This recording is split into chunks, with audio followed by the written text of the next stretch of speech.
नवविश्वाचा हा निर्माता, नवविश्वाचा हा निर्माता, ब्रह्मा भाग्यविधाता, प्रभुवस्थानो ऐका त्यांची अद्भुत जीवन गाथा, अद्भुत जीवन गाथा.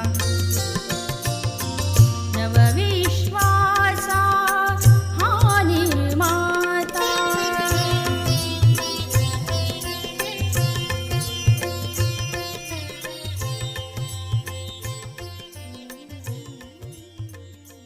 ओम शांती.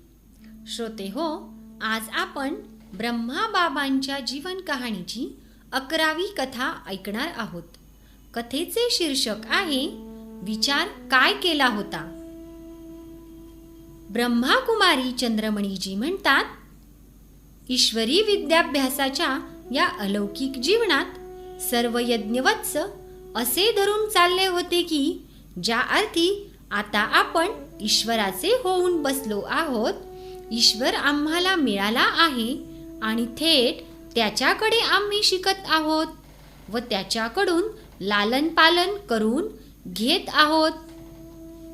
त्या अर्थी आम्हाला आता जगात करण्यायोग्य असे कोणते कार्य उरलेले नाही. उलट आता तर ईश्वरी विद्या प्राप्त करीत तसेच योग तपस्या करीत आम्हास आपले देहरूप कलेवर सोडून परमधामास परत जावयाचे आहे. आता आमच्याकरिता बस केवळ हेच एक काम बाकी उरलेले आहे. ईश्वर तर आता मिळालाच आहे आणि ईश्वराच्या गोड वागणुकींचे रसास्वादन करण्याचे सौभाग्यही आम्हास मिळाले आहे. तसेच आम्ही अतींद्रिय सुखमय जीवन व्यतीत करत आहोत. तर मग आता आणखी काय धावपळ करावयाची बाकी राहिली आहे. पण आता आबूत येऊन आम्हास अशी जाणीव होऊ लागली की या अलौकिक जीवनात आणखी एखादी अलौकिक भूमिका सुरू होणार आहे. आता या अद्भुत सृष्टी नाटकातील हा प्रवेश संपून दुसऱ्या प्रवेशासाठी लवकरच पडदा वर जाईल आणि काहीतरी आश्चर्य घडेल असे आम्हास वाटू लागले. असे वाटण्याचे कारण म्हणजे प्रिय बाबा आम्हास रोज रोज समजावून सांगत होते की डॉक्टर्स, वकील, न्यायाधीश, व्यापारी, सरकारी व बिनसरकारी बडे बडे अधिकारी इत्यादींना हे ज्ञान कशा प्रकारे स्पष्ट करावयास हवे. यज्ञात तर हे लोक नव्हतेच. म्हणून आम्हास वाटले की कदाचित बाबा जनतेच्या सेवेसाठी आम्हास यज्ञाच्या बाहेर पाठवू इच्छित आहेत. तसे पाहिले तर बाबा सिंधमध्येही याविषयी यज्ञवत्सांना प्रशिक्षण देत असत. पण आता तर सकाळी ज्ञानमुरलीचे गोड स्वर या दिव्य सेवेची रीती स्पष्ट करीत होते. त्याचबरोबर बाबा हेही सांगत असत की मुलींनो, हे जे ज्ञान तुम्ही प्राप्त केले आहे ते फारच अद्भुत आणि अनमोल आहे. ते आता बहुधा लुप्त झालेले आहे. जेव्हा हे ज्ञान तुम्ही दुसऱ्यांना ऐकवाल तेव्हा ते फार खुश होतील आणि ईश्वराला शरण जातील. मुलींनो, या ज्ञानाने तुम्ही छोट्या छोट्या मुलीही योगस्थित होऊन मोठमोठ्या विद्वानांवरही मात करू शकाल. आणि आज जे लोक स्वतःलाच शिव मानून बसले आहेत अथवा आत्म्यालाच परमात्मा समजून बसले आहेत त्यांना तुम्ही ईश्वरापुढे झुकावयास लावू शकाल. तुम्हीच या सृष्टी नाटकात स्त्री पुरुषांना गाढ अज्ञान झोपेतून जागे करण्यास निमित्त बनला आहात. मुलींनो, भक्तांचे आळविणे तुमच्या कानी पोहोचले नाही काय? तुम्ही जरा एकांतात जाऊन बसा म्हणजे तुम्हाला कळून येईल की भक्त तुम्हाला हाक मारित आहेत. हे जगजननी, हे अंबे, हे शक्ती माते, आम्ही तुझी लेकरे कधीची तुला हाक मारित आहोत. हे शीतला माते, आता आम्हास शांती व शीतलतेचा मंत्र दे. हे ज्वाला देवी, हे ज्योती माते, आता आमची विजलेली ज्ञानज्वाला प्रज्वलित कर. आमचे मालवलेले दिवे पेटवून आमच्यातील अंधकार नाहीसा कर. माते, आम्ही कधीचे तुला हाक मारित आहोत आणि मायेपुढे हार खाऊन तुझ्या जड स्मारकांच्या दारी येऊन पडलो आहोत. नतमस्तक होऊन आत्मनिवेदन करता करता आम्हाला थकल्यासारखे झाले आहे. तसेच प्रदक्षिणा घालून घालून निराश झाल्यागत होऊन बसलो आहोत. माते, आता आपल्या लेकरांना खाली पडू नये म्हणून हात धरून उठव. आता आमची हाक ऐकून धावत ये आणि आमचा उद्धार कर. बाबांच्या अशा प्रकारच्या वाक्यांमुळे यज्ञवत्सांना समजून येई की आता यज्ञस्थळ सोडून खेडोपाडी, गावोगावी, शहरोशहरी, गल्लोगल्लीत ईश्वर भक्तांच्या सेवेसाठी जावे लागेल.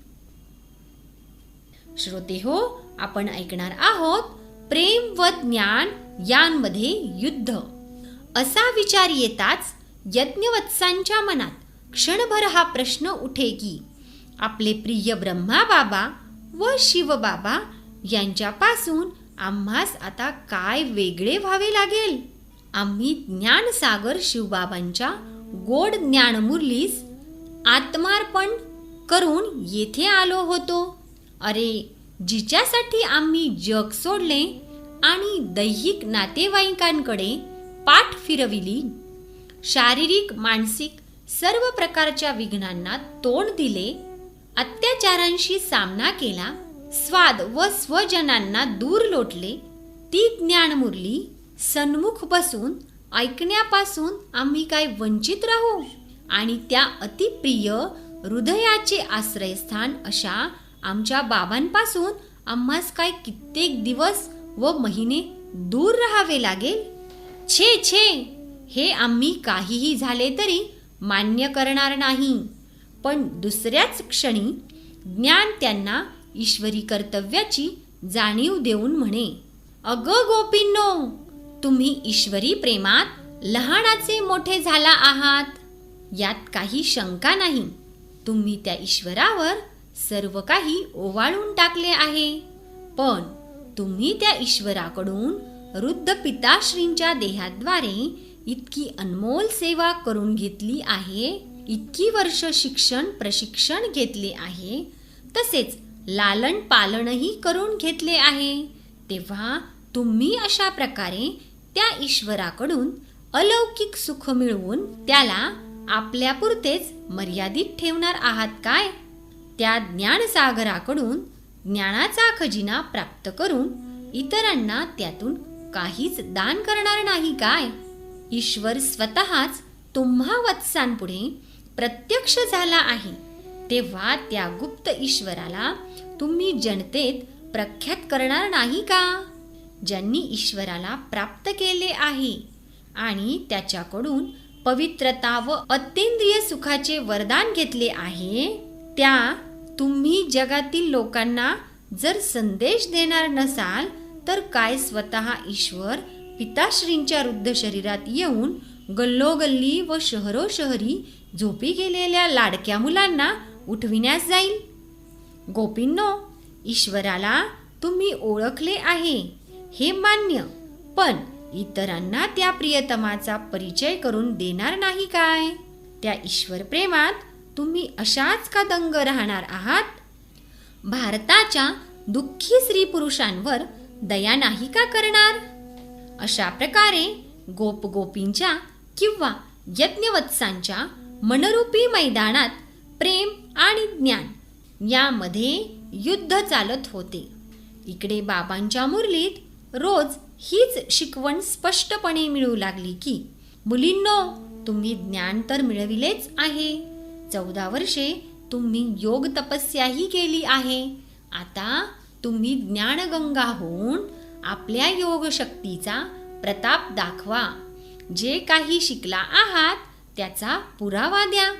ज्याने हे ज्ञान स्पष्टपणे समजून घेतले असेल तो इतरांनाही ते स्पष्टपणे समजावून सांगू शकेल. आता अज्ञातवासाचा किंवा वनवासाचा काळ संपलेला आहे. वसतिगृहात राहण्याचा काळही समाप्त झालेला आहे. जगात कोणतीही भूमिका सदैव एकसारखी चालत नाही. आता तुम्ही झोपी गेलेल्यांना जागे करा. बाबा म्हणत, मुलींनो, हा अश्वमेध अविनाशी ज्ञानयज्ञ आहे. या अश्वमेध यज्ञातून घोडे बाहेर पडतील आणि ते पृथ्वीची प्रदक्षिणा करतील. शास्त्रात या गोष्टीचा ओझरता उल्लेख आहे की अश्वमेध यज्ञातून घोडे बाहेर पडले होते आणि त्यांनी विराट राजाला जिंकले होते. ते तुमच्या कर्तव्याचेच गायन आहे. तुम्हीच तर या अश्वमेध यज्ञातून बाहेर पडल्या आहात. म्हणून तुम्ही आता जाऊन ज्ञानाचा शंखध्वनी करा आणि दिग्विजय मिळवा. तुम्हाला हे ईश्वरी वरदान मिळालेच आहे की शेवटी विजय तुमचाच होणार आहे. तुमच्या ज्ञानघोषाने भारताची जनता जागी होईल आणि एक दिवस असा येईल की तुमच्या श्रेष्ठ धारणेचे ते जयगान गातील. कधी ते सांगत, मुलींनो, मी आलो आहे ते दैवी घराण्याची पुनर्स्थापना करण्यासाठी. इतर जे धर्मसंस्थापक आपापला धर्मवंश स्थापन करतात त्यांच्या घराण्याचे आत्मे परमधामाहून येऊन साकार होतात आणि अशा प्रकारे त्यांच्या वंशाची वृद्धी होते. परंतु दैवी धर्माच्या पुनर्स्थापनेचे कार्य हे त्यांच्या कार्याहून वेगळे आहे. तुमच्या दैवी धर्माचे सर्व आत्मे या पृथ्वीवरच आहेत, पण स्वतःला विसरून विकारी व पतित झालेले आहेत. म्हणून तुम्हाला त्यांना आपल्या धर्म व कुळाची स्मृती करून देण्याचे कार्य करावयाचे आहे आणि त्यांना पावन करून पुन्हा देवी देवता होण्याचे लक्ष त्यांच्या पुढे ठेवावयाचे आहे. मुलींनो, हे जे सतयुगी दैवी स्वराज्य स्थापित होत आहे त्यासाठी राजा प्रजा सर्व देवी देवताच हव्यात. त्या येणाऱ्या स्वराज्यात राजा महाराजा तेच होतील जे आपली प्रजा तयार करतील. अर्थात जे अन्य आत्म्यांनाही ईश्वरी ज्ञानाद्वारे पतिताचे पावन अथवा माणसापासून देवता करण्याची अलौकिक सेवा करतील. असे सेवाधारी मुलेच मला अतिप्रिय आहेत. तसे पाहिले तर तुम्ही सर्वच मला प्रिय आहात, परंतु तुमच्यापैकी ज्ञानी आत्मे तर मला अतिप्रिय आहेत, कारण ज्ञानी इतरांनाही आपल्यासारखे करण्याची श्रेष्ठ सेवा करतो. तेव्हा मुलींनो, तुम्ही जे काही शिकला आहात ते आता दुसऱ्यांनाही शिकवा. या युक्तिपूर्ण गोड मुरलींनी बाबा सर्व वत्सांना आता ईश्वरी सेवेस जाण्यासाठी प्रेरित करीत होते.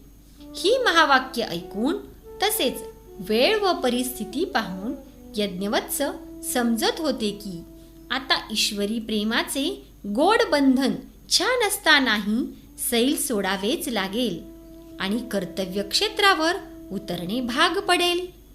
ज्यांना एक क्षणही वेगळे होण्यापूर्वी असह्य वाटत होते, आता त्यांच्या मनात आवाज उठला की आता ईश्वरी सेवार्थ त्या अतिप्रिय पित्याने शिकवलेल्या विद्येची झलक लोकांना दाखविण्यासाठी किंवा त्या सुखदाता सर्वांचे आश्रयस्थान असलेल्या ईश्वराचा हा संदेश देण्यासाठी जावेच लागेल.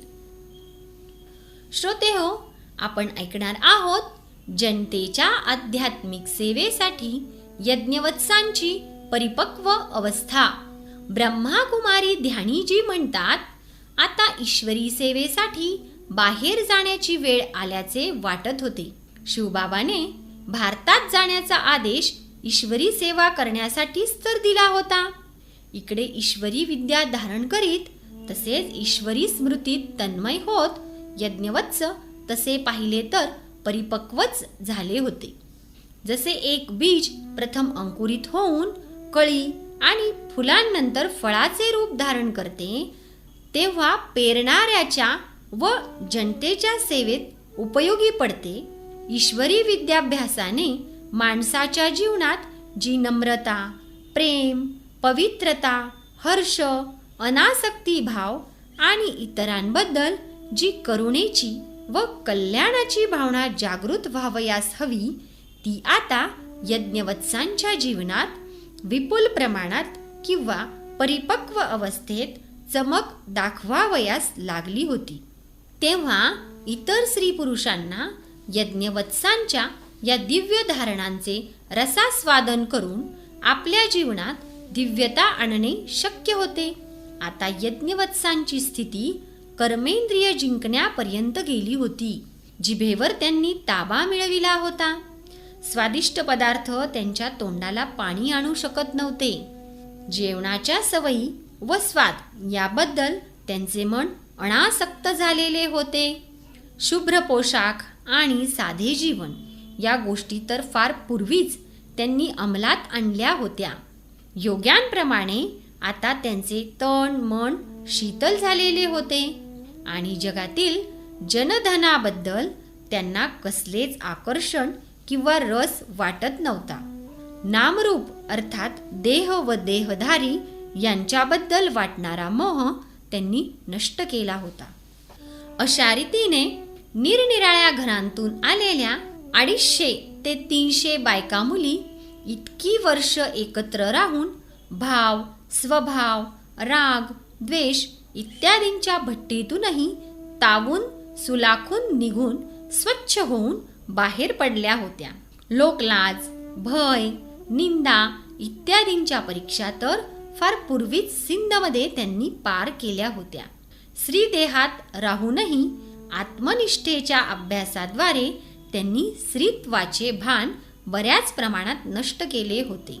त्यामुळे त्या अशा अवस्थेत जाऊन पोहोचल्या होत्या की नरकमय कलियुगी विकारी जगातील लोकांकडे जाऊन त्यांना ईश्वरी संदेश देताना त्यांच्या कुसंगतीपासून स्वतःचा बचाव करणे त्यांना शक्य होते. एवढेच नव्हे तर त्या लोकांना आपल्या धारणांनी व स्थितीने प्रभावित करून त्यांच्या जीवनातही परिवर्तन त्या घडवू शकत होत्या. बाबा व मम्मा यांच्या दिव्य जीवनाची चमक आता ज्ञानवान यज्ञवत्सांच्या जीवनातही दिसून येत होती. सूर्याच्या उष्णतेमुळे जसे सागराचे पाणी तापून त्याचे आकाशात ढगांमध्ये रूपांतर होते, नंतर ते पर्वत शिखरांवर व मैदानावर जाऊन पाऊस पाडतात आणि भूमी हिरवीगार करून सोडतात व आम जनतेला सुख व आनंद देतात, तशीच वेळ आता येऊन ठेपली होती. कराचीत समुद्रकिनारी ज्ञानसूर्य बाबाने ज्ञानसागराद्वारे यज्ञवत्सांना जन्म दिला होता. ज्ञानजलाने भरलेले ते ढग आता आबू पर्वत शिखरावर आले होते. असे वाटत होते की आता लवकरच ते पाऊस पाडून विकारांनी होरपळलेल्या भारताला शीतल व हिरवागार करण्याच्या सेवेसाठी तयार होतील. श्रोते हो, आपण ऐकणार आहोत ईश्वरी सेवेसाठी प्रशिक्षण. ब्रह्माकुमारी शांतामणीजी म्हणतात, तसे पाहिले तर नव्या जिज्ञासूंना कसे व काय समजावून सांगावयाचे त्याचे प्रशिक्षण बाबांनी हैदराबाद व कराचीतही दिले होते. विशेषतः कराचीत बाबांनी 4 प्रकारे मनुष्यात्म्यांची ज्ञानसेवा करण्याचे प्रशिक्षण दिले होते. ते 4 प्रकार असे होते. बाबांनी ब्रह्माकुमारी व जिज्ञासू या उभयतांमधील संवाद तयार करण्याचे प्रशिक्षण दिले होते. माणसाच्या जीवनात ईश्वरी विद्येची अथवा स्वतःला जाणण्याची किती आवश्यकता आहे, पवित्रतारूपी धर्माचे पालन करणे किती जरुरीचे आहे, आत्मनिष्ठेशिवाय मानवी जीवन कसे पशुतुल्य व कवडीमोल आहे. येणाऱ्या महाविनाशापूर्वी श्रेष्ठ भाग्याची पुंजी गोळा करणे किती आवश्यक आहे. अंधश्रद्धेवर आधारलेल्या भक्तीमुळे माणूस कसा पतित होत गेला आहे, अशा प्रकारच्या विविध विषयांवरील संवाद तयार करण्यात आले होते. हे संवाद छापून किंवा सायक्लोस्टाईल करून मंत्री व इतर प्रतिष्ठित लोकांना विनामूल्य पाठविण्यात आले होते. या संवादांनी यज्ञवत्सांना एक प्रकारे हे प्रशिक्षण मिळाले होते की अज्ञानी लोकांनी कोणते प्रश्न विचारल्यावर त्यांची काय उत्तरे द्यावीत. अशा रीतीने जिज्ञासूंचे प्रश्न ऐकून त्यांना ईश्वरी ज्ञान समजावून सांगण्याची रूपरेखा स्पष्ट करण्यात आली होती. मन अथवा विकारांवर विजय कसा मिळवावा, हाऊ टू कंट्रोल माइंड. जीवनाचे कोडे सोडविल्यास विश्वाच्या स्वराज्याची चावी आपल्या हाती कशी लागू शकेल. आत्मज्ञान आणि परमात्मज्ञान यात काय फरक आहे. भारताचा प्राचीन सर्वश्रेष्ठ योग काय आहे. हठयोग कर्मसन्यास आणि सहज राजयोग संन्यास यात काय फरक आहे. एका क्षणात मन कसे वश करता येऊ शकते. अनादि विश्वनाटक कल्पकल्प हुबेहूब कसे पुनरावृत्त होते. आगामी महाभारत युद्ध एक गुप्त वरदान कसे आहे आणि त्यामागे कोण आहे, वगैरे वगैरे विषयांवर भाषण देण्याचे प्रशिक्षणही देण्यात आले होते. याशिवाय ग्रामोफोन रेकॉर्ड वाजवून त्यातील गाण्याचा अलौकिक व दिव्य अर्थ म्हणजे आत्मिक दृष्टिकोनातून अर्थ सांगण्याचा अभ्यासही करवून घेण्यात आला होता. यापासून हे प्रशिक्षण मिळाले की एखादी व्यक्ती जर लौकिक अर्थाने बोलावयास लागली तर यज्ञवत्सांनी ते पलटवून त्याचे रूपांतर आध्यात्मिक विषयात कसे करावे. उदाहरणार्थ समजा की एका गाण्यात ही ओळ आहे की जब तुम आए तो खुशियाँ भी आई. गायकाने ती लौकिक अर्थाने गायली असेल, पण आता याचा आत्मिक दृष्टिकोनातून येथे हा अर्थ लावला जात असे की आत्मा परमपिता परमात्म्याला म्हणतो की हे बाबा, जेव्हा जगात धर्मग्लानी झाली आणि तू आलास तेव्हा माझ्या मनाच्या आनंदाला पारावार उरला नाही. अशा प्रकारचा अर्थ लावण्याच्या अभ्यासाने यज्ञवत्सांना लोकांच्या सांसारिक गोष्टींना आध्यात्मिक वळण देऊन त्यावर चर्चा करणे, तसेच एखादे गाणे घेऊन त्याचा कल्याणकारी अर्थ लावणे आणि मनोरंजकरित्या लोकांना ईश्वरी ज्ञान देणे शक्य झाले होते. या व्यतिरिक्त कल्पवृक्ष, सृष्टीचक्र, रुद्रमाला व वैजयंतीमाला यांच्या चित्रांवरून सृष्टीच्या आदी मध्य अंताचे ज्ञान समजाविणे, ज्ञान, भक्ती, वैराग्य यांचे रहस्य स्पष्ट करणे, परमपिता परमात्म्याचे अवतरण आणि त्याच्या कर्तव्यांचा काल समजावून सांगणे यांचेही प्रशिक्षण बाबाने दिले होते. तसेच ईश्वरी ज्ञानाचे साहित्य छापून ते लोकांना वाटण्याची आणि ठराविक व्यक्तींना पत्र लिहून त्याच्यासोबत ईश्वरी ज्ञानाचे साहित्य भेट म्हणून पाठविण्याची सेवा व खास प्रसंगी त्यांना पत्र वा तार पाठवून ईश्वरी संदेश देण्याची सेवाही बाबांनी शिकविली होती. या बाबतीत सध्या आबू पर्वतावर तत्परतेने ईश्वरी सेवा करीत असलेले ब्रह्माकुमार चंद्रहासजी म्हणतात, कोणती विशिष्ट व्यक्ती काय करीत आहे आणि जगात कोठे काय घडत आहे हा समाचार वर्तमानपत्रे व रेडिओद्वारे बाबांना मिळतच होता. त्यानुसार बाबा त्या विशिष्ट व्यक्तींना पत्र वा तार पाठवून त्यांचेही कल्याण करण्याचा, त्यांना ईश्वरी संदेश व ज्ञानाचा परिचय करून देण्याचा किंवा त्यांना ईश्वरी यज्ञाच्या एखाद्या कार्यात सहभागी करून त्यांचेही भाग्य श्रेष्ठ करण्याचा प्रयत्न करीत असत. उदाहरणार्थ, जेव्हा ओम मंडळी हैदराबाद येथे होती तेव्हा ब्रह्मचर्य व्रत घेतल्यामुळे कित्येक मुलींवर त्यांचे वडील अत्याचार करीत होते आणि विकारी विवाह करण्याची त्यांच्यावर सक्ती करण्याचा प्रयत्न करीत होते. तसेच कित्येक पुरुष वासनापूर्तीसाठी आपल्या बायकांचा छळ करीत होते. अशा परिस्थितीत इतर लोकांनाही पवित्रतेच्या ईश्वरी आदेशाचा परिचय करून देण्यासाठी तसेच त्या बायका मुलींना वाचविण्यासाठी काही उपाय करण्याच्या हेतूने बाबांनी बरीच पत्रे लिहावयास लावली. त्यापैकी एक पत्र प्राण्यांवर होणाऱ्या अत्याचारांचे निवारण करणाऱ्या संस्थेच्या प्रमुख कुमारी R.P. गॉड यांना 23 जुलै 1938 पाठविण्यात आले होते. त्यात 15 वर्षांच्या एका मुलीला टाळे लावून एका खोलीत तिच्या नातलगांनी 4 दिवस अन्न न देता कसे बंद करून ठेवले आणि तिच्या भावाने तिला किती निर्दयपणे खूप मारपीट केली हे सांगण्यात आले होते. अशा प्रकारे लिहून कुमारी पिगॉट यांना जाणीव करून देण्यात आली की प्राण्यांची गोष्ट सोडा, पण माणसांवर किती अत्याचार होत आहेत ते पहा.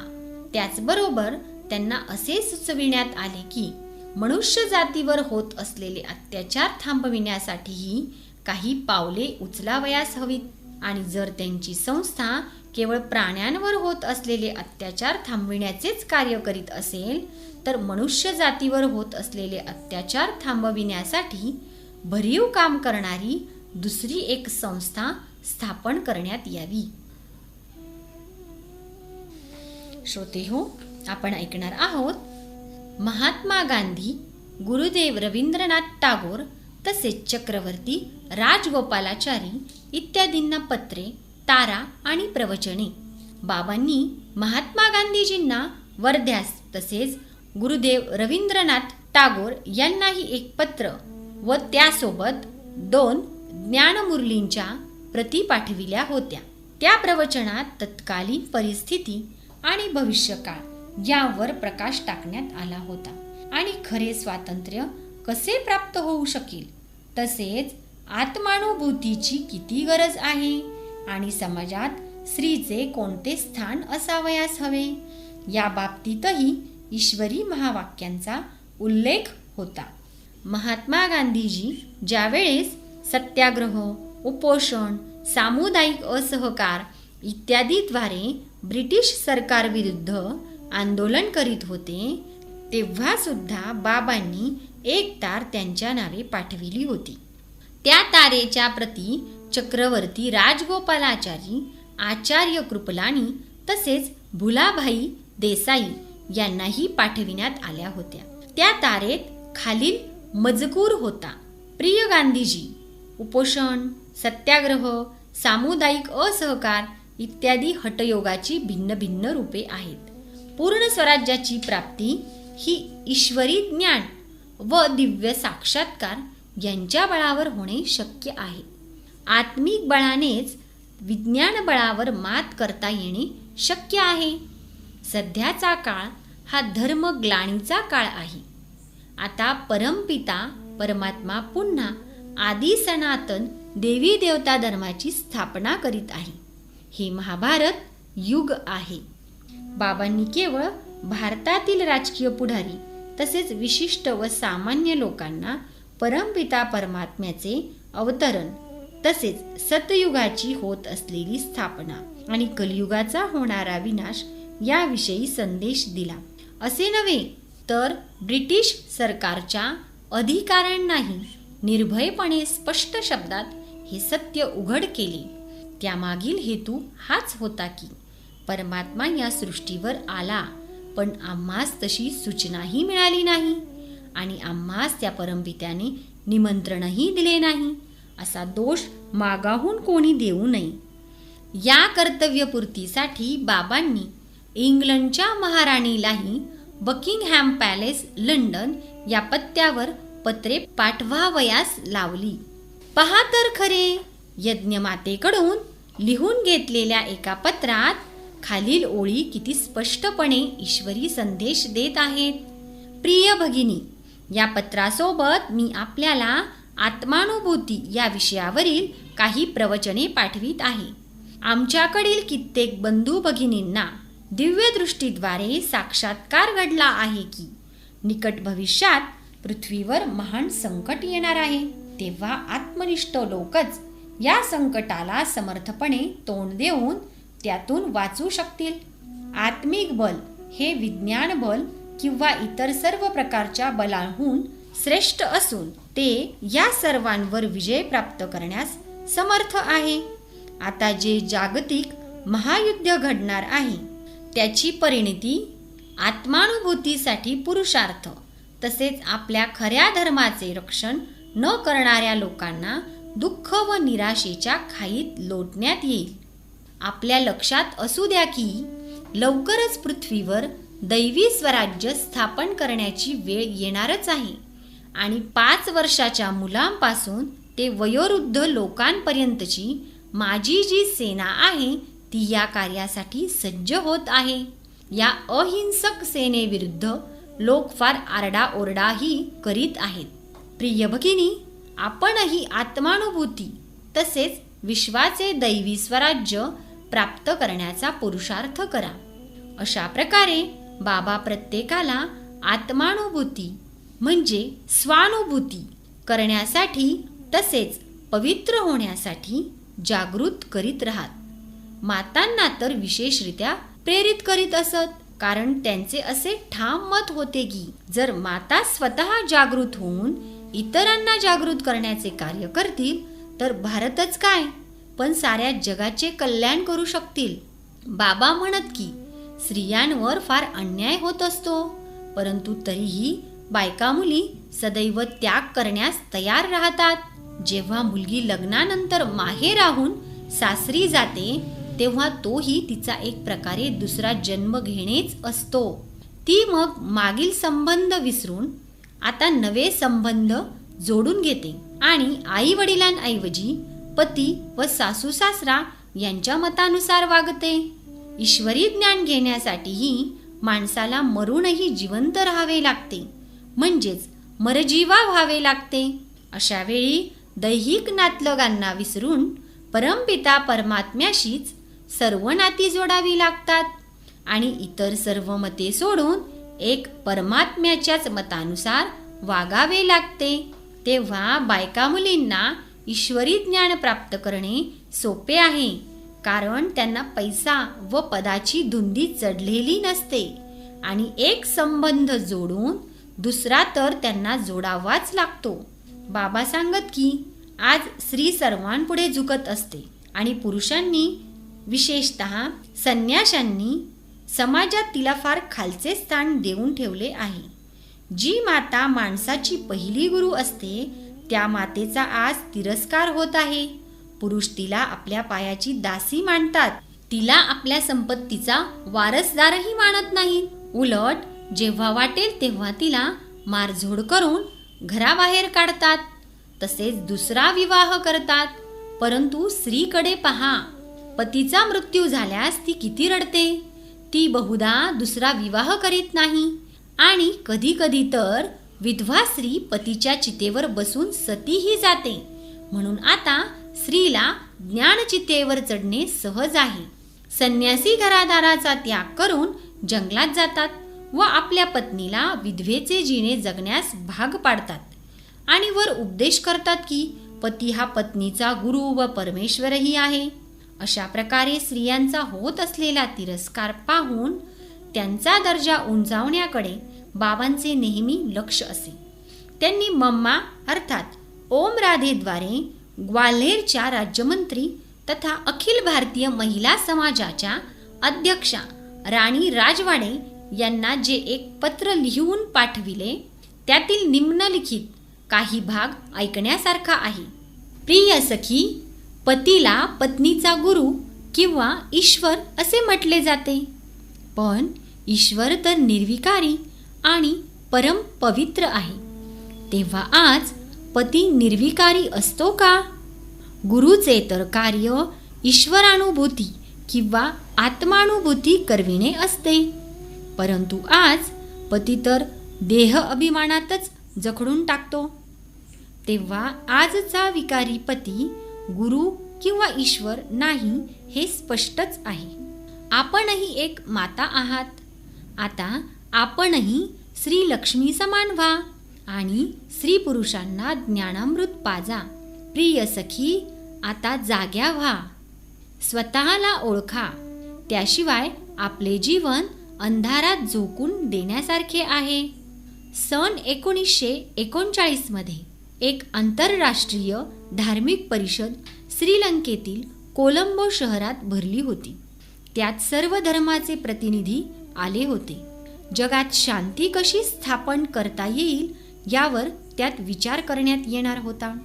तेव्हा बाबांनी त्या सर्व धर्माच्या प्रतिनिधींना मम्माद्वारे एक तार आणि एक पत्रही पाठविले होते. त्याचा सारांश पुढील प्रमाणे होता. जोपर्यंत जगातील प्रत्येक व्यक्ती स्वतःला जाणत नाही, अर्थात आत्मानुभूती करीत नाही आणि आत्मनिष्ठ होऊन कर्म करीत नाही, तोपर्यंत जगात शांतीचे स्वप्न साकार होणे शक्य नाही. वास्तविक धर्म एकच आहे आणि तो आहे आत्म्याचा धर्म अथवा स्वधर्म. पवित्रता आणि शांती हाच खरा धर्म होय. आज जे अनेक धर्म आहेत त्यांनी कलह व तंटे बखेडेच निर्माण केले आहेत. जोपर्यंत माणूस आत्मानुभूती करीत नाही, तोपर्यंत त्याला खऱ्या अर्थाने माणूस नव्हे, हैवान म्हणावे लागेल. आणि जोपर्यंत तो हैवान राहील, तोपर्यंत जगात शांती नांदणे शक्य नाही. मी आपणास ईश्वरी ज्ञानरूपी रत्नांचा खजिना पाठवित आहे, तो कृपया आपण वाचावा. श्रोते हो, आपण ऐकणार आहोत राजे महाराजे वगैरेंना पत्र तसेच ईश्वरी साहित्य. अशा प्रकारे सर्वांना ईश्वरी ज्ञानाने लाभ व्हावा म्हणून बाबा निरंतर प्रयत्न करीत राहत. त्यांनी जामनगर, जोधपूर, मंडी इत्यादी संस्थानांच्या महाराजांनाही पत्रे आणि ईश्वरी ज्ञानाशी संबंध असलेली चित्रे व साहित्यही पाठविले. एवढेच नव्हे तर हे ज्ञान स्पष्टरित्या समजून घेण्यासाठी या ईश्वरी विद्यालयात 1 आठवड्याकरिता येण्याचे निमंत्रणही बाबांनी त्यांना दिले. सर्वांकडून ईश्वरी साहित्य व निमंत्रण मिळाल्याची पत्रेही आली. पण कोट्यवधी माणसांपैकी एखादा विरळाच कोणी या ईश्वरी ज्ञानापासून लाभ घेतो. बाकी सर्व आश्चर्यवत होऊन ते वाचतात आणि ऐकतात. असे हे वाक्य श्रीमद भगवद्गीतेत स्पष्टपणे लिहिलेले आढळते. बाबांनी ओम राधेजीद्वारे भिन्न भिन्न चेंबर्स ऑफ कॉमर्स तसेच पारशी, ख्रिस्ती इत्यादी सर्व धर्मांच्या सभांना पत्रे पाठविली. परदेशातील काही खास व्यक्तींनाही बाबांनी ईश्वरी निमंत्रण व साहित्य पाठविले आणि त्यांच्याकडून उत्तरेही आली. पण त्या अभाग्यांनी हे ओळखले नाही की सर्व आत्म्यांच्या परमपित्याने त्यांना स्वतःला जाणण्यासाठी आणि जगाचे स्वराज्य मिळविण्यासाठी अलौकिक निमंत्रण दिले आहे. त्यांना लिहिलेल्या पत्रांचा मजकूर खालील प्रमाणे होता. लॉर्ड बॉईड व लॉर्ड हॅलिफॅक्स यांना पाठविलेल्या पत्रांचा सारांश ऐकण्यासारखा आहे. प्रिय आत्मन, या पत्रासोबत आम्ही आपणास जे अनमोल ईश्वरी साहित्य पाठवित आहोत त्याचे अध्ययन केल्यास आपणास कळून येईल की आता परमपिता परमात्मा एका सामान्य माणसाच्या शरीरात अवतरित झालेला असून त्याचे नाव त्याने प्रजापिता ब्रह्मा असे ठेवले आहे. त्याच्याद्वारे परमात्मा 5000 वर्षांपूर्वीप्रमाणे जगाला मनोविकारांच्या पंजातून मुक्त करण्याचे तसेच सतयुगी संपूर्ण पवित्र दैवी सुख शांती संपन्न सृष्टीची पुन्हा स्थापना करण्याचे कर्तव्य करीत आहे. येथे गीता युगाची पुनरावृत्ती होत आहे, तर तेथे अणुयुद्धाद्वारे निकटच्या भविष्यात महाभारत प्रसिद्ध वृत्तांत पुन्हा एकदा घडून येणार आहे. आपण या ईश्वरी साहित्याचे लक्षपूर्वक अध्ययन केल्यास आपणास जगाच्या इतिहासाच्या आदी मध्य अंताचे ज्ञान होईल. वर्तमान कालाचाही यथार्थ बोध होईल आणि आपण आपल्या धर्मसंस्थापकास चांगल्या तऱ्हेने जाणूही शकाल. आपल्या लक्षात असू द्या की सृष्टी म्हणजे एक अनादी नाटक असून ते 5000 वर्षांनंतर हुबेहूब पुनरावृत्त होत असते. आपणही या विराट नाटकातील एक अभिनेते आहात. मी आपणास निमंत्रण देत आहे की आपण येथे येऊन हे अनमोल अविनाशी ज्ञान एक कवडीही खर्च न करता प्राप्त करा. अशा प्रकारची पत्रे सिंधचे राज्यपाल, मुख्यमंत्री आणि इतर मंत्री तसेच कराचीचे महापौर इत्यादींनाही ईश्वरी साहित्यासहित पाठविण्यात आली होती. सिंध सरकारची राजकीय व विविध खाती तसेच त्यांच्या सचिवांनाही अशी पत्रे लिहिण्यात आली होती. त्या पत्रांसोबत महाभारी महाभारत लढाई नावाचे एक पुस्तक आणि सृष्टी चक्राचे चित्रही पाठविण्यात आले होते. श्रोते हो, आपण ऐकणार आहोत भारताचे व्हाईसरॉय तसेच इंग्लंडच्या राजा राणींना पत्रे. भारताचे त्यावेळचे व्हाईसरॉय लॉर्ड वेव्हल आणि त्यांची पत्नी यांनाही ईश्वरी साहित्य व पत्र पाठविण्यात आले होते. श्रीमती वेव्हलनी उत्तर पाठविले की आपले पत्र मला मिळाले. आपल्या शुभेच्छांबद्दल धन्यवाद.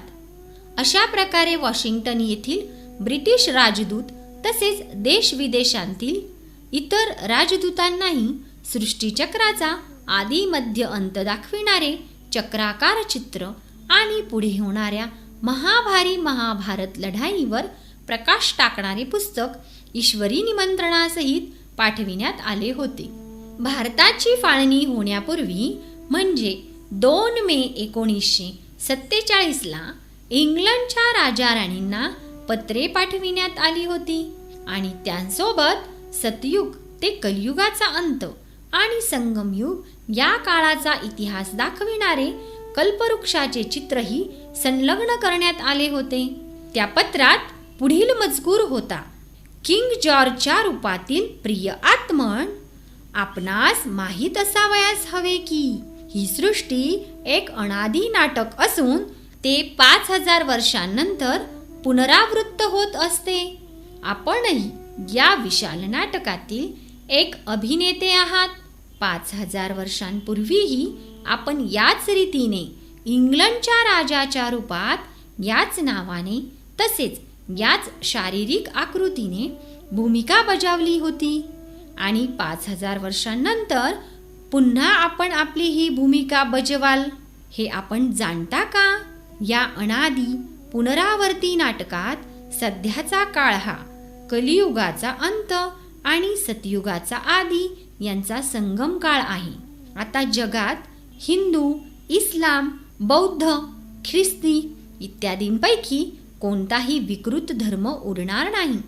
तर आता सतयुग येईल ज्यात सर्वांचा फक्त एकच खरा दैवी धर्म अर्थात पवित्रता रूप धर्म असेल.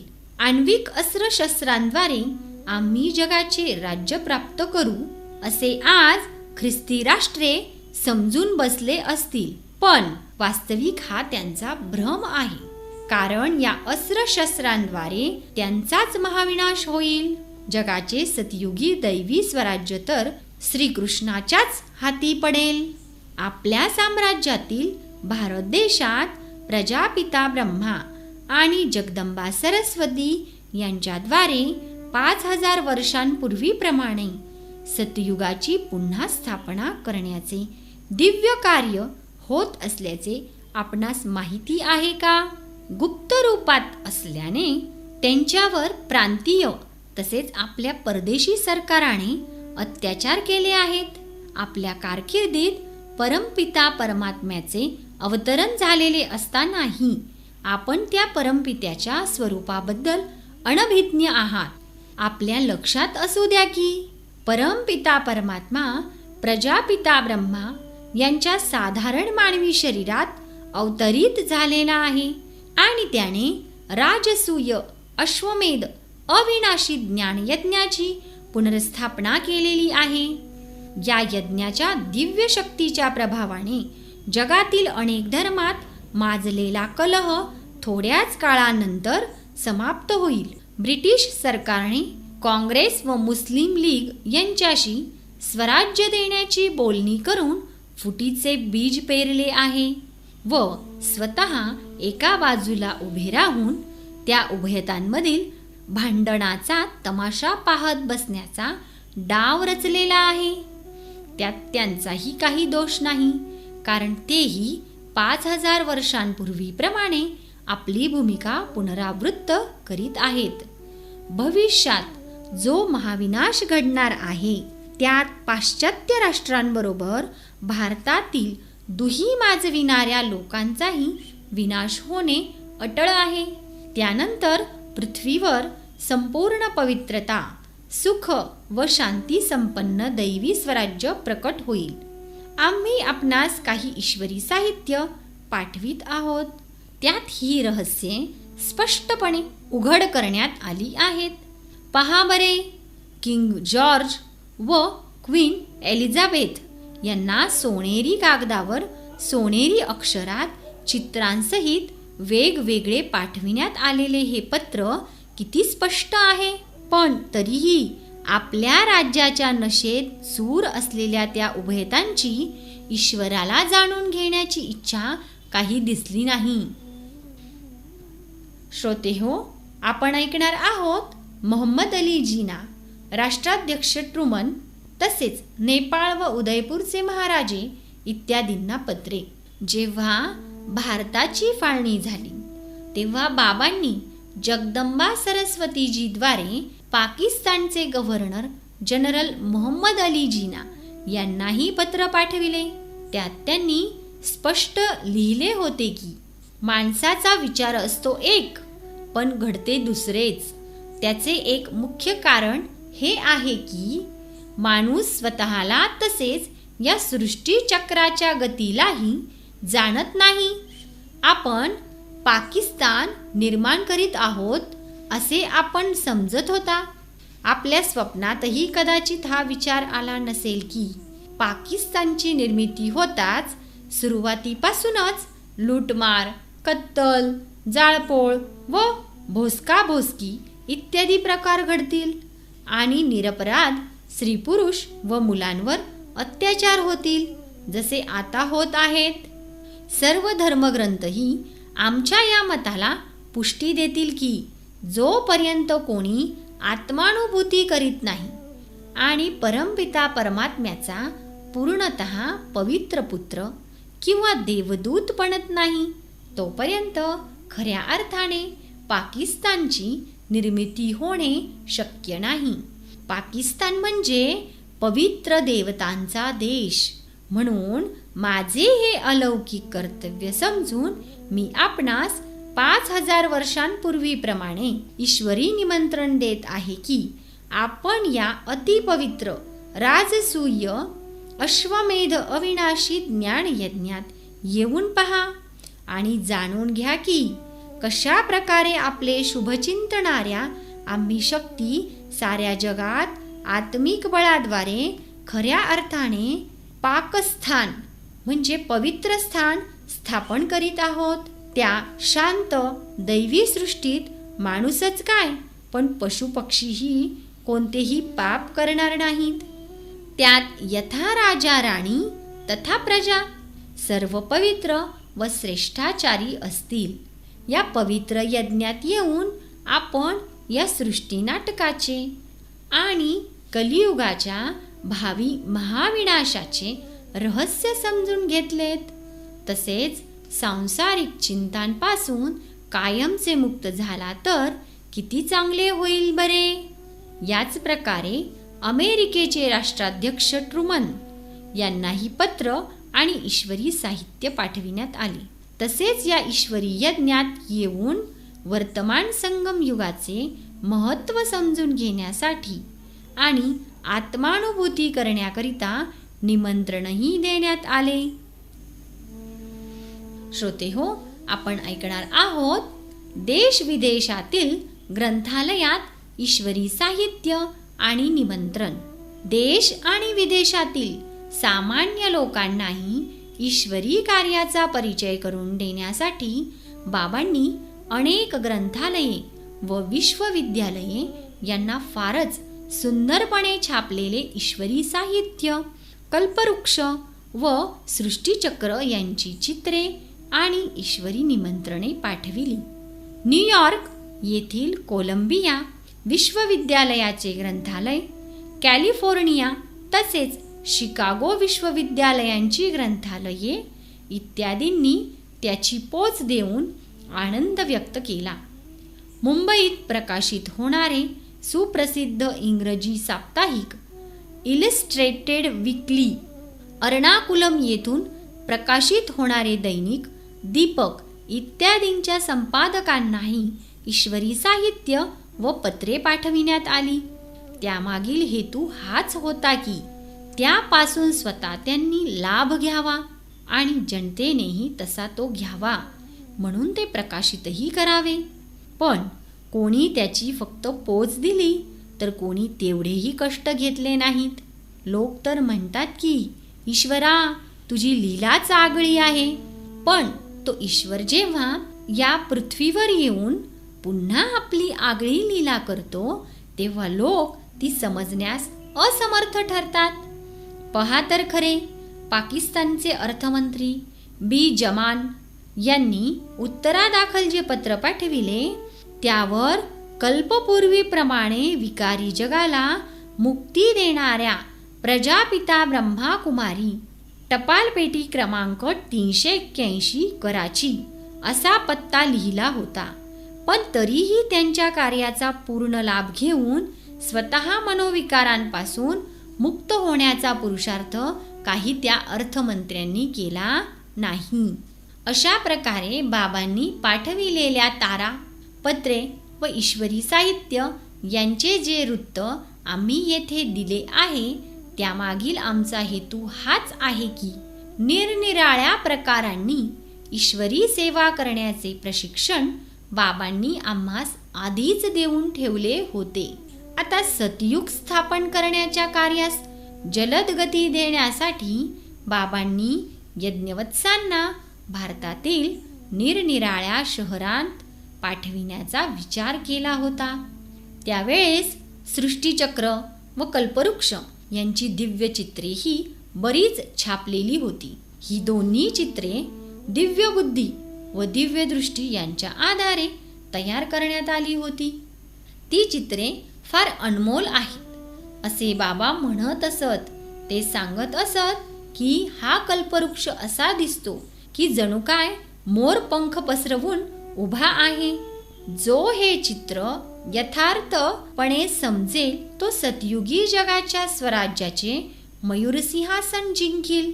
सृष्टीचक्राच्या चित्राविषयी बाबा म्हणत की हे आत्म्यांचे अनेक जन्म दाखविणारी जन्मपत्रिका आहे किंवा जीवनाचे कोडे सोडवून जगाच्या स्वराज्याची चावी अथवा लॉटरी देणारी ईश्वरी भेट आहे.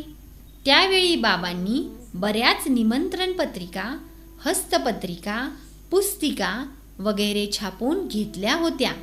त्यात लिहिले होते की माणूस दिवसभरात अशा प्रकारची वाक्ये बोलत असतो. उदाहरणार्थ, हे माझे शरीर आहे, ही माझी जमीन आहे, हा माझा दागिना आहे, इत्यादी इत्यादी.